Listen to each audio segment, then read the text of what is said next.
네, 반갑습니다. 오늘 첫 강의를 맡은 코트라 아카데미의 송유황입니다. 저는 코트라에 쭉 입사해가지고 해외 저도 여기저기를 다니면서 느낀 것들, 오늘 강의는 꼭 이론적인 그런 것보다도 그런 거를 또 응용해서 저희들이 현장에서 느낀 그런 부분들을 좀 말씀드리고자 하고요. 그래서 이어서 쭉 많은 자세한 강의들이 있습니다만 제 시간에는 정말 해외 시장이 왜 그리 중요한가, 그리고 어떻게 하면 좀 새로운 아이디어로 우리가 접근해서 전략적인 좀 전환을 할 수 있는가, 이런 부분에 좀 포인트를 맞춰서 말씀을 드리겠고, 그런 부분에서 조금이라도 좀 인사이트를 얻어 가셨으면 합니다.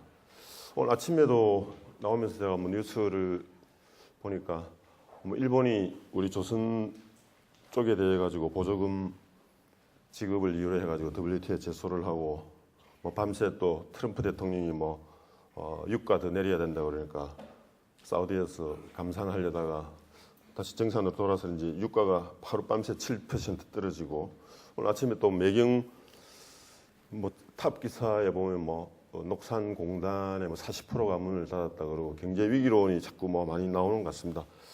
근데 우리 수출은 그나마 지금까지 원래 굉장히 좋은 편이고, 언제나 그랬던 것처럼 수출이, 해외 시장이 결국 우리 경제의 어떤 위기를 항상 극복해 왔던 것 같습니다. 그런데 의외로 이제 우리 수출 역사가 굉장히 오래되었지만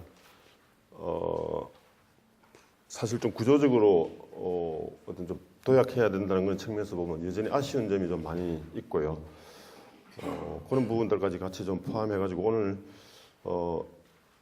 제가 여기 참석하신 분들 자세한 내막은 모르지만 그래도 제목으로 볼 때 이제 주로 내수나 굉장히 또 초보 수출 쪽에서는 초보에 가까운 그런 분들이 많으신 것 같은데, 이번 기회에 좀 해외 시장에 좀 더 많은 관심을 가지시고 진출하셔서 우리 수출뿐만이 아니라 좀 경제 위기 극복의 몫을 담당해 주셨으면 하는 바람입니다.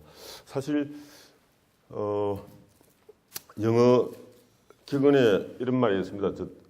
상품이 국경을 건너지 못하면 군대가 건너간다는 이런 말이 있습니다. 지금도 미중 분쟁 이런 것들이 점점 더 도가 심해지면 정말로 전쟁으로 가지 않으리라고 모두 생각하지만은 혹시나 그러지 않을까 하는 사실 우려도 있는 게 사실이고, 과거 역사적으로 보면 사실은 가까이 1, 2차 대전부터 그 이유가 여러 가지 이유가 복합되어 있겠지만 가장 큰 그 근지에 흐르는 이유는 통상 분쟁, 경제 문제인 것으로 다들 인식들을 하고 있죠. 그러한 이제 부분에 얼마나 대처를 잘 하느냐에 따라 가지고 사실은 어떤 국가의 수명도 정말 굉장히 달라져 왔고요. 우리나라 같은 경우도 신라 1000년, 고려, 조선 각각 한 500년 가까이씩 상당히 오랜 세월을 버텨왔지만 이 로마 1000년 이후에 다른 서양의 제국이나 중국 대륙만 하더라도 사실 이 제국의 수명도 점점 짧아지고 있고, 기업의 어떤 수명도 대표적으로 미국 S&P 500 대기업 같은 경우에 한 30년대 대공황 일어나고 할 당시, 그때 미국 자본주의